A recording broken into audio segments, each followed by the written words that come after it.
Hi, I'm Julie Tam, Managing Broker of LYN Realty in Houston, Texas. Thank you so much for joining me for this special holiday edition of Smarter Real Estate, my weekly Wednesday video series.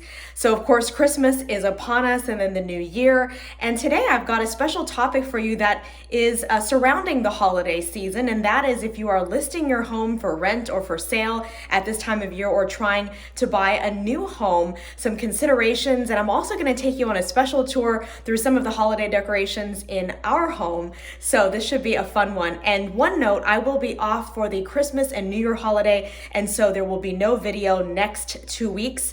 I'll come back in early January with a whole new season of videos for you as I take you along on some of my real estate adventures and also arm you with practical strategies to be a smarter buyer, seller, tenant, or landlord.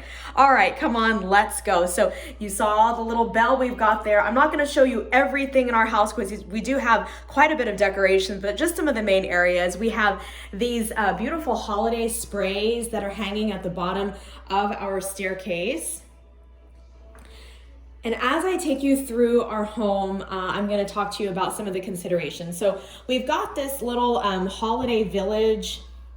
It's really cute. There's a bed and breakfast here, a toy shop, some little children and adults playing with a horse and a snowman and a Christmas tree that the music is off right now. And actually this has a different setting. Let me go ahead and switch it. Oh no, I think the battery is getting weak or something. Anyway, the lights actually normally flash and there's this cute little train that goes around. And then here is a church. So really cute, but something like this can be an issue because as people are touring your home, prospective buyers or renters, they can hit them or they can break decorations, they can steal them perhaps. So you want to think about that before putting things out if you're opening your home up during the holiday season. We've got our lights outside, on the balcony, on our telescope here, and of course the big tree of Fraser Fir. I'll show you some of my special ornaments, our special ornaments for our family. We have a 23-month-old, actually almost 2-year-old son. So it's just a really wonderful time of the year. Another consideration is if you are listing your home at this time and you have a real estate agent who's gonna get a photographer to shoot photos of your home, well, you're gonna have decorations in those photos, and those photos can become outdated if your home is still sitting on the market come January or hopefully not February and beyond. So definitely get those photos shot before putting up decorations so that way it's more timeless. People can't tell really when it is that your home has been listed. Otherwise, it's going to really exaggerate the fact that your home's been on the market for a long time. The other consideration if you're buying a home or also to try to get a buyer to buy your home before the end of the year is that in Texas, our county appraisal districts for tax purposes will give you a homestead exemption after the first of the year. That's when you can apply for that, and that will apply to all of next year's property taxes, which is really good to have. If you miss that boat and you don't close on the purchase of a home until, say, January, then you're paying without a homestead exemption potentially for all of 2020, and then you won't get to apply for that homestead exemption until the following year. I'm sorry, I said 2020. I mean 2021. We don't want to stay in 2020 any longer than we need to, right, guys? During this COVID-19 pandemic. So anyway, the homestead exemption gives you a discount, significant discount, if you are buying a primary home. Now, of course, if the previous owner had a homestead exemption, then that can continue to extend to you through the rest of that taxing year, which is good. If you are buying an investment property, this doesn't apply. The homestead exemption basically discounts the value of your home for different taxing entities like school district, county, city, MUD, which is municipal utility district, if that applies to you, etc. Some people, if you're over 65 or if you're a disabled veteran and over 65, you're going to get even more discounts and freezing of your property valuation for that year, for example. And then with the homestead exemption, your increase in value is going to be capped at no more than 10% year over year, which really helps you save on taxes. Without that homestead exemption, the tax amount can just go up, however much, because the value of your home is not being capped in terms of the increase year over year. So let me show you some special little things on my tree that doesn't have to do with real estate in particular, but it's Christmas time, so let's have a little fun. So I love the animal pig.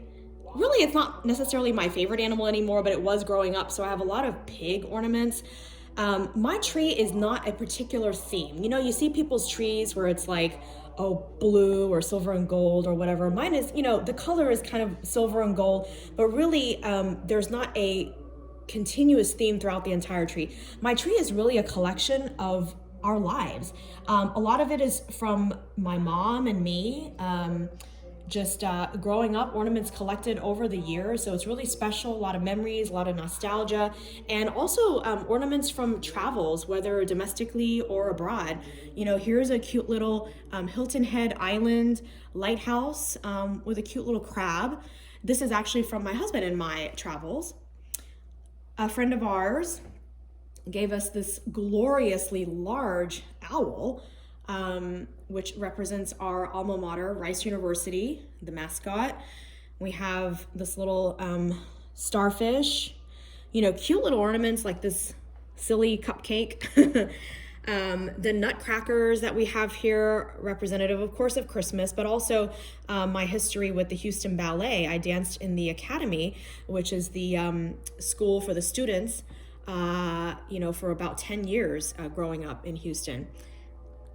This is a picture of our son who came home right before Christmas a couple of years ago.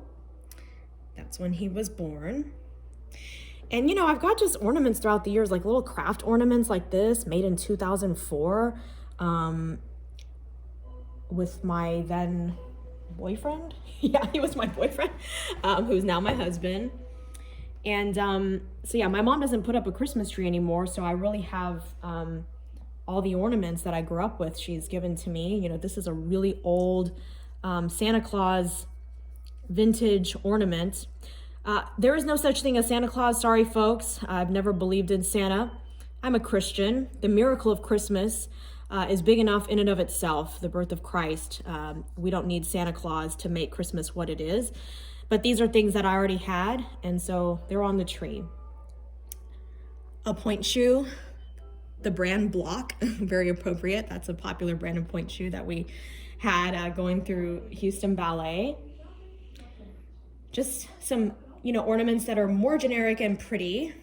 Here's a pair of cute chubby penguins. I love chubby animals and chubby things. I mean, who doesn't? That represents our first Christmas when we were married many years ago. A cute little reindeer from Bar Harbor, Maine. Here's a pottery type of ceramic, I guess I should say. We made it at the Mad Potter, a little ornament that we made for our son for his first Christmas. Some really pretty, glass ornaments with intricate design. I don't like the standard ball, but this is really beautiful. If you can see that.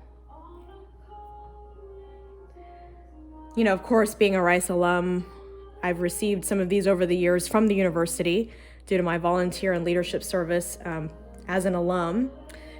We have a few cute little Starbucks ornaments just because they're so cute. I hardly go to Starbucks anymore. And of course, the reason for the season. Baby Jesus in a manger. It says hope. A cute chunky marshmallow stacked like snowman ballerina. This is pretty much representing me having lost my ballerina figure over the years. A Russian like Fabergé egg from Russia. Actually, my uncle and aunt gave that to us. I haven't been to Russia yet. We wanted to go one year and it didn't work out because we didn't have time to apply for the visa by the time we decided we wanted to go. And this beautiful Arabian dancer from the Nutcracker, again, an ode to my ballet days. That was actually my favorite dance from that ballet. This is from Holland, aka the Netherlands, where I traveled with my husband and mom several years ago.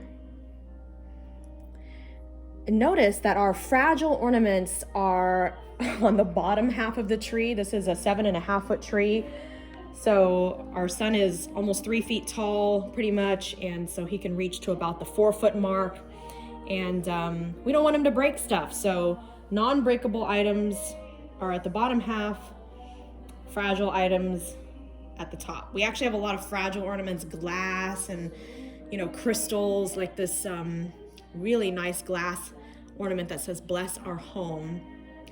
Oh, here is an astronaut representing our like and interest in space and space travel and that sort of thing. And we have some ornaments from Tiffany, one of my mom's favorite stores. So here is a beautiful glass ornament with some nutcrackers on it.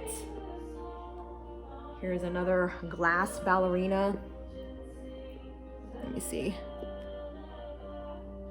There she is. There were a couple of ornaments now I am not even finding as I'm going through this tree, and I don't want to miss showing them to you. So let me just take another walk around. You can look while I look for it. Okay, here's one little cute one. My husband is a big fan. Let's see if my Osmo battery ran out. I just realized before starting to shoot this video, so I'm having to do it on my phone only, which makes it a little more challenging, especially when I'm trying to reach up high. R2-D2 right here, Star Wars. Yes, we have one of those geeks in our family. Oh, here's a little angel. Good Lord. If I could get my camera to show you, there you go. We have a few snowmen around. I'm trying to find this little crystal reindeer from Swarovski, actually. And I can't find him. I know he's up top because it's fragile, but I don't remember what side of the tree. Oh, here he is. Here he is, right next to this little ornament that I talked about earlier. Yeah, we have tinsel and things. So again, I mean, fragile ornaments, a lot of ornaments. You may not be able to tell if someone has stolen one if they're coming through your home during the holiday season. So maybe take pictures so you can remember what you've got, you know, so that you don't run into issues later on. Anyway, I wish you a beautiful Christmas season and a happy, healthy, prosperous new year. Please continue to join me for my weekly Wednesday Smarter Real Estate videos in the new year, and I wish you prosperity too. If you have any suggestions, questions, comments, any sort of feedback, please don't hesitate to reach out to me and you know, send me a message or comment. Please follow, subscribe, and continue to watch here on YouTube or Facebook. And I will see you in the new year. Thanks so much. Have a great one. Bye-bye.